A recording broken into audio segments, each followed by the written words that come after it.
Hello, Reddit. I recently lost my husband and our ex-adoptive daughter showed up at the funeral to throw a tantrum, so I said and did some things that I'm gonna talk about in a while. But before that, let me give you guys some context about our family, so you guys are able to make a judgment. I, 47F, and my husband, 47M, had been together since we were in high school. We got married when I was 21 and at 25, we decided to start trying for a baby. Unfortunately, as it turned out, both of us were struggling with infertility issues and after almost 2 years of trying, we decided to adopt. We could have tried IVF, but we decided to adopt it on purpose because we wanted to do something good for the world. And we decided to adopt through the foster care system because we knew that there are many abandoned kids who could do so much better in life if they had the right kind of care and attention. That's how we first met Elena, our daughter. She was 4 years old when we started fostering her since she had ended up in the first case system because her biological parents were addicts and she did not have any other family members willing to take her in. At 5 years of age, she was legally adopted by us after 1 year of fostering her, since her birth parents decided to give up their rights because they didn't think that they would ever be up to the task of raising a daughter and believed that she would be better off with us. We had a closed adoption, which meant that they wouldn't have any contact with Elena after she was adopted by us, and they honored that agreement until she turned 18. I still find it hard to talk about, but when she turned 18, they decided to reach out to her and asked her to come stay with them because they had finally cleaned up their act and really wanted her to give them a chance. And even though my husband and I had been her parents for most of her life, she decided to abandon us so she could stay with her biological parents. All of this had happened behind our back, and by the time she had made the decision of leaving us, it was too late for us to fix it. Besides, I had kind of figured out exactly why she wanted to be with her biological parents and not us. It was because they were loaded and we were not. There's just no other way to say it. I guess they had genuinely turned their lives around and had gone from being addicts who couldn't even afford rent, to a really influential business family. From what I know, Elena also had 2 biological siblings, a brother who was 6 years younger than her and a sister who was 8 years younger. It's great that they had turned their lives around, but it did not prove to be so great for us because Elena decided to choose them over us, and it really broke our hearts. I don't think either of us was ever able to move on from that. Neither my husband nor I. We just made our peace with it, but that's just because we had to. We had no other option. Elena was 18 when she left, a legal adult, so we couldn't try to bring her back. So we just had to let her go. But then, the more we thought about it, the less surprising it seemed, because right from when she was really young, Elena had always been quite materialistic. It wasn't really a thing when she was too young, but by the time she hit middle school, we could see that she liked the good things in life. And we didn't have a problem with it. My husband and I, luckily, have never struggled with money and have had a comfortable life. But as she grew older, her demands grew more outrageous, and we had to start trying to discipline her because her expectations were really unrealistic. We were comfortable, yes, but we were not the kind of family who could just take time off from work whenever we wanted to go on vacation. We know the kind of family who could afford long trips to exotic locations, or the kind of parents who could give her an exorbitant amount of pocket money so she could blow it all on clubs and parties. By the time she was 16, we were already having a lot of trouble dealing with her and were at our wits' end to keep her under control because we didn't want her to become irresponsible and careless. But that's the way she was going, and then, the situation got worse, when around her 18th birthday, she was contacted by her parents and they decided to write her an email telling her everything about themselves. A few years after she had been given up for adoption, they decided to clean up their act because it was a wake-up call for them, the fact that they literally had to give up their baby because they couldn't take care of her. Their families had cut them off, so their friends and a couple of well-wishers arranged for them to start again. It was really difficult for them in the beginning because they were not exactly ideal candidates for any job, but they managed to turn it around. By the time they were pregnant with their second child, both of them had stable jobs and a decent income. And around the time that their third child was on the way, they had started their own business, dealing in kitchen supplies. With time, they just kept growing, and finally, 14 years after they had given her up for adoption, they decided to reach out to her on her 18th birthday to tell her that they wanted her back in their lives and give their family a shot again. They had thought about it a lot and were not sure if it would be the right move to make because they didn't want to disrupt her life as it was. They also had to think about the fact that theirs was a closed adoption and they were legally not allowed to get in touch with her without her consent, unless she tried to seek them out and reach out to them first. But they couldn't wait for that to happen, so they had to pull a lot of strings to find out more about Elena, just so they could speak to her. The sad part was that instead of telling us about the email, Elena decided to start meeting them behind our backs and began to build a relationship with her biological parents without us knowing. That's how she was able to find out how rich they were, and 4 months after her birthday, she decided that she was going to move in with them and try to become a part of their family. I still remember it as clear as if it was yesterday, the day that she decided to tell me and my husband that she had made up her mind, that she was going to go back to her birth family and give them a chance. I distinctly remember how shocked we were when she made us read that email she had been sent by them on her birthday, because we had never seen this coming, and she had completely chosen to ignore our shock and disappointment and told us that she had been spending a lot of time with them, while she had been telling us that she was going out with her friends. And she had realized that they were a better fit for her than we were, and there was a reason that she had been originally born into their family and not ours, so now she would like to fix that. She told us never to contact her again because she wanted to give this a real shot, and she wouldn't be able to if we kept trying to get in touch with her. She wanted to completely move on from her past and start a new life with her actual parents, and within the next couple of days, she had packed up her things and was gone. We didn't think about any legal recourse because it was pointless, even though we could have done something about the fact that Elena's whereabouts had been revealed to her birth parents without consent. The bottom line was that she was gone now and we couldn't do anything about it. It was not until later on that we stalked her on social media, spoke to a couple of her old friends, and then we found out that her birth family was extremely rich, and that's why she was with them right now. She was living the life that we had denied her in the name of discipline. She was partying every weekend, going off on trips with her close friends, and just doing every irresponsible thing that we didn't think was good for her. That was when we realized that we had pretty much just wasted 14 years of our life, raising Elena and trying to do our best as parents, when in reality, she was more interested in having money than us. It was really hurtful, but it was the truth, so we eventually had to come to terms with it. Almost 8 years have passed since then, and it was really hard for us, but we managed to make our peace with it and move on with our lives. That doesn't mean that we didn't miss her anymore all of a sudden, but we just knew that she didn't want us in our lives, and after what she had done, I think it was for the best that we stopped wishing for her to come back as well, because things could never be fixed after this. And then, 3 years ago, my husband was diagnosed with liver cancer. I tried my best to help him survive, but unfortunately, after a while, the treatment stopped proving to be effective, and about a week ago, we lost him. Everyone knew him, knew that he had been suffering, and I find it unlikely that Elena had absolutely no idea, because she was in touch with a couple of friends from school and they definitely knew about my husband's disease, since their parents, and sometimes even her old friends, had reached out to me to offer condolences and support. So I knew that Elena must have found out, but didn't bother to contact us, which was quite disappointing, but thankfully, I didn't have enough time to worry about it at the time. Anyway, a couple of days after he passed away, we organized his funeral, and finally, Elena showed up after 8 long years. Sadly enough, it was not for the purpose that you guys think. She was only here to demand her share of the inheritance and not to pay her last respects. I was surprised that she had even shown up, but my husband had thought about it. He had even planned for this particular scenario and had left her a letter. I will get to the contents of the letter in a while, but before that, I need to tell you guys exactly how she showed up at the funeral so you guys know how inappropriate and outrageous it was. She was wearing all black and stuff. That was not the problem. The problem was that she had brought along a lawyer with her to fight with me at the funeral because she thought that I was going to keep my husband's money and property for myself. When she came to talk to me and offered her condolences, I told her that I would speak to her later because I knew that she was building up to something, but she told me that she had to discuss it with me right then. When I tried to explain to her that I was busy, she started throwing a tantrum, saying that she knew this was a tactic to distract her from the fact that there was going to be an inheritance, and the least that I could do for her at this point was at least include her in whatever my husband had left behind. She was being really loud and annoying, so I decided to hand her that letter right then and there because that's what it had been left for. Now, coming to the contents of the letter, my husband had had the foresight to know that Elena would probably try to pull something like this off. So in the letter that he had left, he had made it very clear that in his will, he had left every single penny to me and all his property was going to be left to me as well.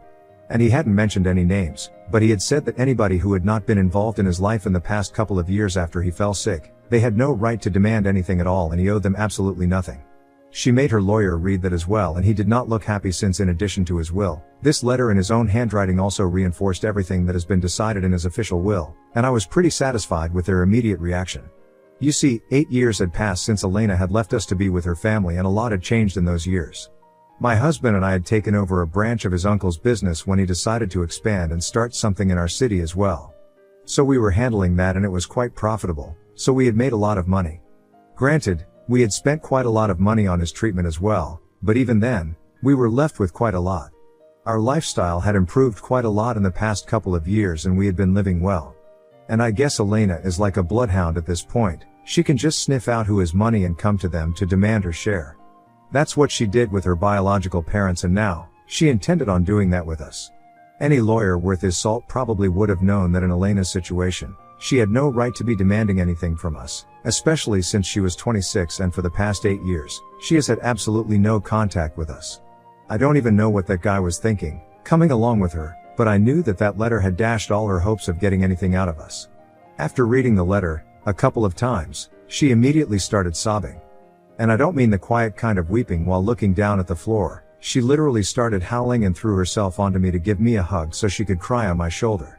She started apologizing really loudly about everything that she had put us through in the past, saying that she had been ungrateful, and that she had learned her lesson, but now, all she wanted was to be there with me. She kept telling me how sorry she was that she hadn't visited in the past 8 years and hadn't even bothered to speak to her father, even after finding out that he was sick. She just kept apologizing for everything, but at that point, it was too little and much too late. Besides, I was disgusted by the fact that she had gone from throwing a tantrum for the sake of the inheritance to pretending to be sad about my husband's demise within a couple of seconds, as soon as she found out that we didn't want anything to do with her anymore. I felt like it was all an act that she was putting up, so she could mourn with me and show me how sorry she was so I would cut her some slack and take her back. I didn't know exactly what was going on in her life, but I knew that she was in some sort of trouble, because otherwise, I didn't think she would come back here. Especially not with the purpose to demand her share of the inheritance, given that her biological parents were pretty well off.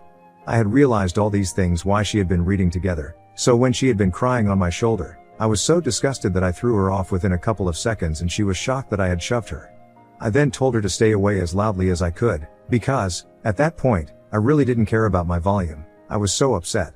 I told her that I did not want her in my house anymore and that she was making a mockery out of my husband's funeral with her antics. I told her that this was not the place or the time for her to be putting up a show and that I wanted her to leave.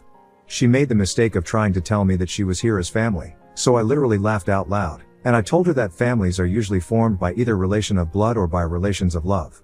And she had never been related to us by blood, but in the beginning, we had at least loved each other like a family does. But 8 years ago, when she left to stay with her biological family and abandoned us because we were not as well off as them, she cleared that misconception for us as well.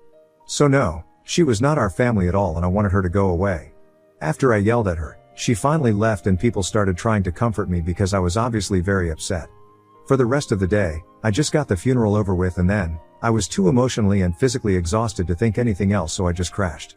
Then, when I woke up the next morning, I saw that I had several messages from an unrecognized phone number, and I'm assuming it was Elena. How she had been able to find my contact, I don't know, but anyway, I was right about her going through a tough spot. Apparently, after living with her biological family for 4 years, things started changing.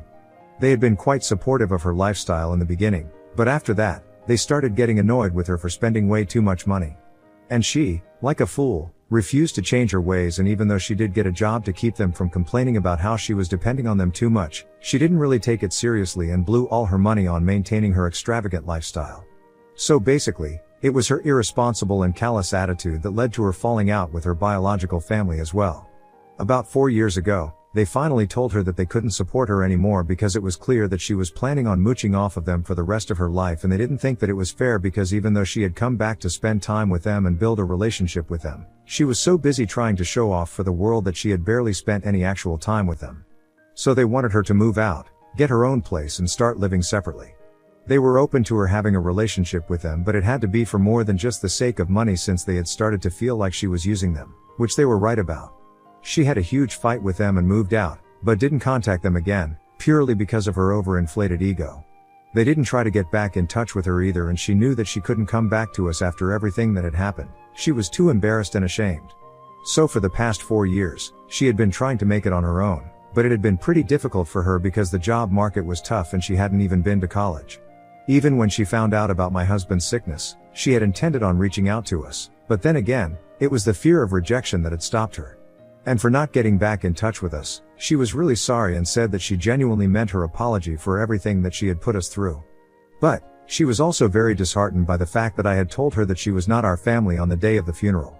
She told me that the lawyer that she had come with was actually one of her friends and he had suggested that he come along with her, so he could at least try to reason with me before they tried to contest the will because she was sure that she wouldn't have received anything after everything that had happened. However, now, after she had spoken to me and been there for her dad's funeral, she didn't want any part of the inheritance anymore, but she just wanted me to forgive her and take back what I said about her not being my family. She also told me that the only reason she had even come by to demand part of the inheritance was because she actually wanted to put that money to good use and go to college, so she could get a degree and do something better with her life instead of the disappointing jobs that she had to stick to right now, simply because she didn't have any other option. But I really don't feel like forgiving her right now, and yet, I feel like I would be a pretty bad person if I didn't. I have been holding out on making a decision for the past 1 week, and now, I feel like it's time to make up my mind instead of going back and about this inside my own head constantly. So Wibta, if I refuse to take back what I had said to my adoptive daughter, that she was not my family? Update 1. Hello, Reddit. First of all, I would like to thank everybody who took out the time from their day to comment on my post and give me advice, comment about their judgment, and for all the condolences. I know that my husband is in a better place now, and while I do miss him and think that if he had been here, I would have found it much easier to deal with this dilemma, I also think that I need to respect his wishes as well. It was pretty clear to me that he didn't want anything to do with Elena anymore, and I really don't want anything to do with her either. I had become quite emotional since she had returned so suddenly, and on top of that, I was also coping with the loss of my husband. So I wasn't thinking straight, but I don't think Elena deserves to be forgiven. Even when she showed up on the day of the funeral, it was an intention to demand her inheritance. She didn't show up because she cared for her so-called family. And with that in mind, I finally responded to her message and told her that I was not going to take anything back, and neither was I going to forgive her. She had dug her grave, and now she needed to lie in it. There was nobody who could fix this for her because the situation that she had created was just that nasty. I wished her the best for the future, and then I told her never to speak to me or try to contact me again. Then, I blocked the number that she had texted me from.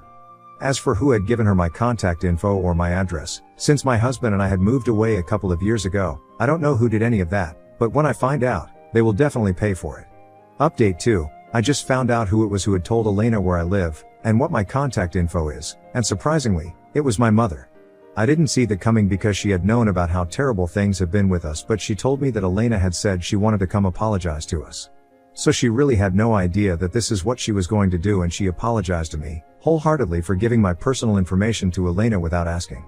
And I forgive her because honestly, she's getting up there, and I'm sure her intentions were not bad. Had it been anybody else in her place though, I'm not sure I would have had the same opinions, but my mother is in her 70s now and I've already lost my husband. I don't want to get into a fight with her as well, especially when she was just a bit misguided, but didn't have any bad intentions. And she has apologized, so that's that. Update 3. Hello, Reddit. 6 days ago, I had blocked Elena's number after sending her that message, and I really didn't think that she would try to get back in touch with me again.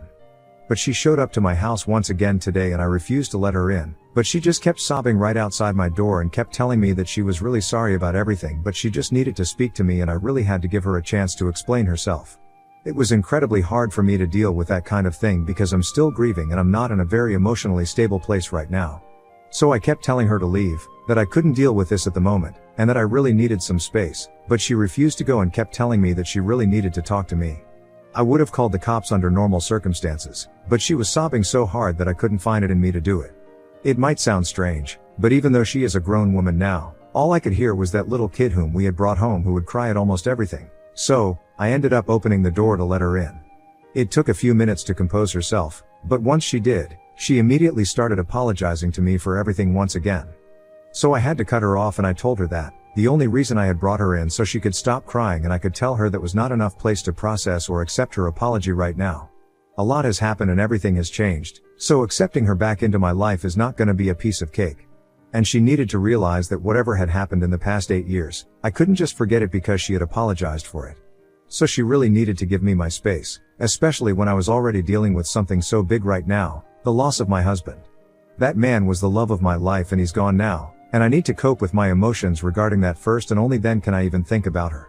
I explained that to her as politely as I could, and after a few minutes of silence, she told me that she understood and that she would be waiting for me to contact her. She scribbled her contact info on a notepad and told me that she was going to leave me alone now, that she was still very sorry about everything, and she was even sorry about behaving like that, and then she finally left. I don't know if I'm gonna be using that contact info to get in touch with her anytime soon, but I'm glad that both of us got the closure that we kind of need, so I really don't regret inviting her in so I could speak to her and get this out of the way. Update 4. Hi, Reddit. 5 months have passed since I lost my husband, and slowly, but surely, I've been trying to get my life back to normal. Although, I'm not sure what normal means anymore, because for me, a normal life always included my husband's comforting presence.